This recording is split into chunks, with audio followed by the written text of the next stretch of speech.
আর তৃতীয়তম যে দান সদকা আছে সেটি হচ্ছে সদকায়ে জারিয়া।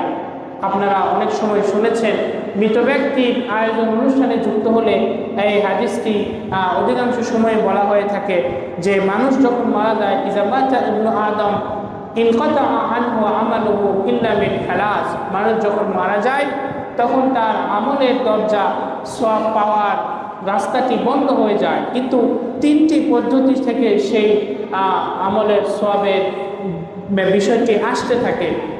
প্রথম হচ্ছে সদকাতুন জারিয়া, যে সদকাটা এমনভাবে করা হয়েছে যেটার ব্যবহার চলমান আছে, যেখান থেকে মানুষ চলমান উপকৃত হচ্ছে, সেটি হচ্ছে সদকায়ে জারিয়া। এটি হতে পারে টাকা পয়সা দিয়ে কোনো কিছু করে দেওয়া, মসজিদ মাদ্রাসা জনকল্যাণমূলক কোনো কাজে ব্যয় করা, যেটার ব্যবহার চলমান, উপকার চলমান, এইরকম হতে পারে।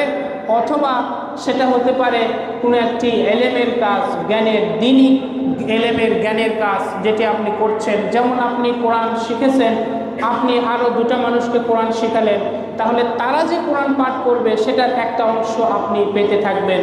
আবার তারা যদি কাউকে শেখায় তাহলে সেই পরবর্তী যতগুলো মানুষ শিখবে সেখান থেকে একটা পার্সেন্টেজ তাদেরকে কমানো ব্যতীত আপনি পেতে থাকবেন। এটাও কিন্তু সদকায়ে জারিয়া।